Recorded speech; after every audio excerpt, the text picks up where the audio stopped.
Bien, buenos días alumnos. El día de hoy les tengo una nueva clase de aptitud matemática, la semana número 2 para el grado de quinto de secundaria. Bien, el día de hoy vamos a ver el tema de razonamiento inductivo. Como objetivos tenemos desarrollar la habilidad de identificar entre la lógica y la suposición de una premisa, despertar nuestra habilidad intuitiva al resolver ejercicios de razonamiento inductivo. Fundamento teórico. El razonamiento inductivo. Un razonamiento inductivo o es inductivo cuando las premisas apoyan en menor o mayor grado la conclusión, ¿no? Se observa un patrón, una regularidad de los resultados o de resultados para repeticiones del mismo caso y, sobre la base de tal regularidad, se infiere la regla. Es decir, si algo sucede siempre, pues es lógico pensar que siga sucediendo. Muy bien. En esta parte lo que debemos entender del razonamiento inductivo es que en base a premisas particulares podemos llegar a una premisa general o una premisa importante.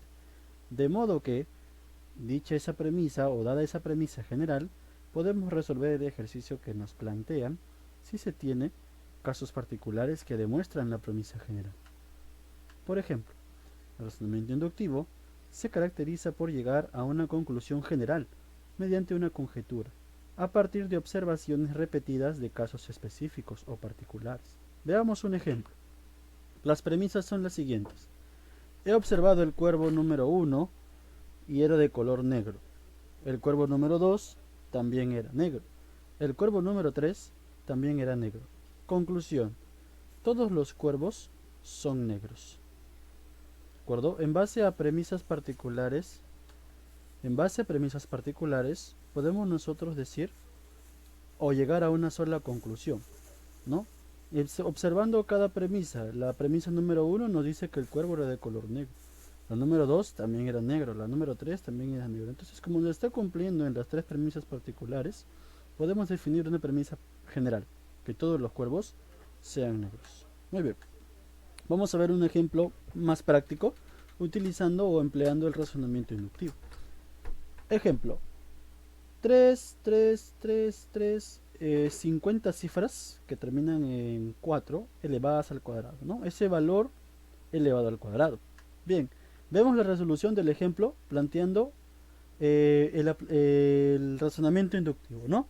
Solamente tomamos primero las dos últimas cifras, 3 4, y lo elevamos al cuadrado. Observamos que el resultado es 1156. Posteriormente, tomamos dos números 3, es decir, las tres últimas cifras, 334, y lo elevamos al cuadrado. El resultado nos da 111.556.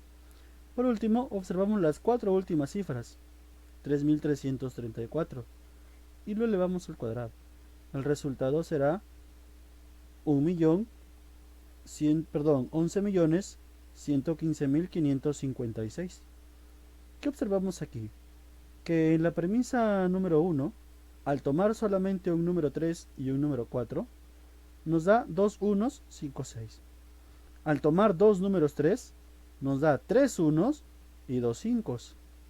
La respuesta. Y al tomar tres números 3, nos da cuatro unos y tres 5. Por lo tanto, si me da 50 cifras, es decir, hay 49 números 3, entonces, por ende, habrá 50 cifras de número 1 y 49 cifras del número 5. Por lo tanto, en base a la premisa o las premisas particulares, llegué a una regla general. Muy bien. Vamos a ver los cálculos y resultados, los ejercicios de esta clase. ¿De cuántas formas se puede leer la palabra Sebastián? Dice el problema número 1. Ok, observamos el siguiente gráfico. Vamos a plantear las premisas particulares y en base a esas premisas particulares vamos a plantear una premisa general para poder calcular de cuántas maneras se puede leer esa palabra. Bien, cuando la palabra, ¿no? En la resolución dice, cuando la palabra tiene una letra, es decir, vamos a tomar solamente la S, solamente se puede leer de una forma. Y esa única forma la puedo expresar como 2 a la 0. Lo que estoy haciendo es, si tiene una letra, le quito 1 y ese va a ser el exponente de el 2 para saber cuántas formas puede leerse o de cuántas formas puede leerse. Veamos ahora con dos letras. Ya no va a ser solamente S, sino SE. Como hay dos letras, la fórmula me dice que debo de quitarle 1. Y ese va a ser el exponente del 2 que representa las formas o las cuántas formas lo puedo leer. Y como tenemos dos letras, menos 1 será 1. Y 2 elevado a la 1 es efectivamente 2. Por lo tanto, SE se puede leer de dos maneras, ¿no? Muy bien. Ahora veamos con tres letras, con SEP, de cuántas maneras se puede leer. Ya sabemos que a este número 3 le quitamos 1. Nos va a quedar 2. Y ese va a ser el exponente de este 2, que va a decirme en cuántas formas voy a leer esas tres letras. Y observamos que existen 4 formas, ¿verdad? Muy bien, entonces siempre va a ser el número de letras menos 1 el exponente de ¿quién? De este número 2. Y el resultado va a ser el número de formas en las que puedo leer.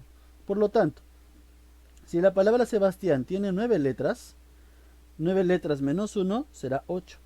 Entonces, las formas ¿a qué van a ser igual? A 2 elevado a ese número 8. Y el resultado de eso es 256. Muy bien, problema número 1.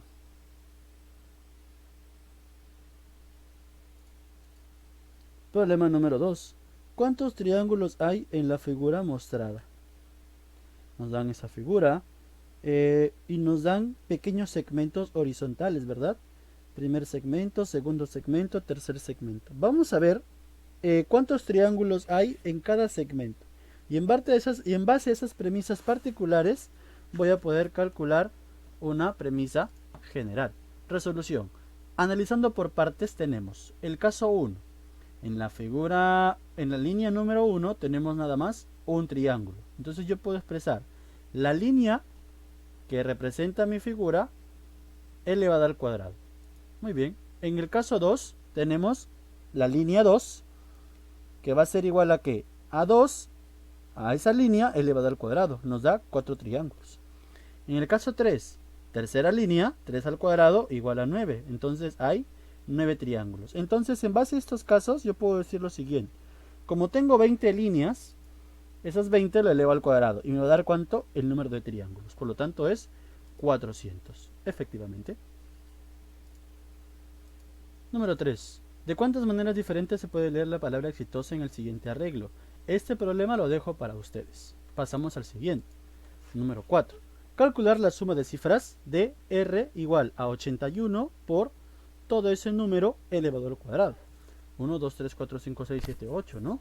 Bien, si lo leemos de forma lineal sería 123.456.789. Ok, no vamos a ponernos a calcular cuánto es ese producto. Podemos hacer, ¿qué cosa? Premisas particulares. Por inducción, si yo multiplico 81 solamente por el primer o la primera cifra, que es 1, al cuadrado, el resultado me va a dar 81. Y la suma de cifras que tenga ese resultado va a ser igual a 9, que lo puedo expresar como 9 por 1. Bien, ahora voy a multiplicar ese 81 pero tomando dos cifras, es decir, el 1 y el 2, elevándolo al cuadrado. El resultado me va a dar 11.664.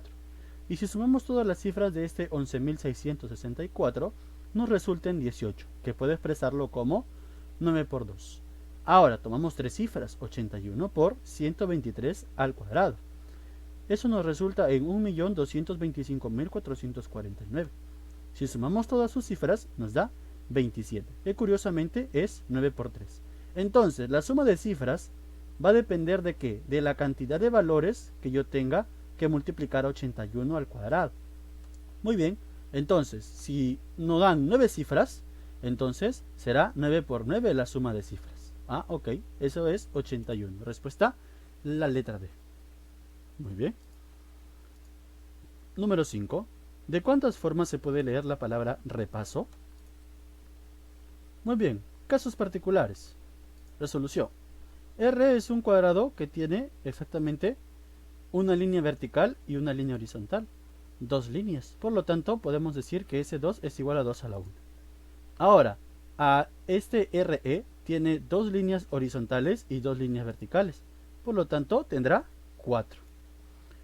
Este REP tendrá 3 líneas, 3 líneas, 3 líneas. Ok, entonces 2 al cubo igual a 8. Por lo tanto, si es una figura de 6 por 6, simplemente será 2 a la sexta. Muy bien, eso nos da ¿cuánto? 60 y 64. Un problema bastante sencillo. Número 6. Resuelve sabiendo que. Bien, nos dan este 1 dentro de una especie de cuadrado y se expresa como 1 al cuadrado más 1 igual a 2. Este 2, 2 al cuadrado más 2 igual a 6. Y 3, 3 al cuadrado más 3 igual a 12. Por lo tanto, siempre va a ser el número que está dentro al cuadrado sumado a él mismo. Entonces, si nos piden hallar el número 12, lo que vamos a hacer simplemente es 12 al cuadrado más 12, lo cual nos resulta en 156. Problema número 7. Hallar el valor de k. K es igual a toda esa raíz novena que observamos ahí. Algo que resaltar aquí, estos números son consecutivos, 26, 27 y 28. Y se suma el segundo consecutivo, es decir, el de en medio. Muy bien, como nos piden el valor de k, aplicando el razonamiento inductivo obtenemos. En un caso particular, si yo pongo 1 por 2 por 3 más 2, es decir, 3 consecutivos más el de en medio, el resultado nos da raíz novena de 8. Y 8 es 2 al cubo. Muy bien, segundo caso. 2 por 3 por 4, también consecutivos y le sumamos el segundo, es decir, el 3. El resultado nos da raíz novena de 27. Por lo tanto, es 3 al cubo. Otros consecutivos serían 3 por 4 por 5 y le sumamos el segundo, es decir, 4.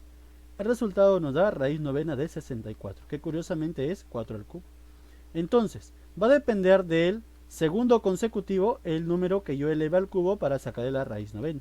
En este caso, como el de en medio es 27, entonces todo ese valor será igual a ¿qué? A raíz novena de 27 al cubo. Pero 27 es 3 al cubo. Aquí, 3 al cubo, todo elevado al cubo, es 3 a la novena, se multiplican.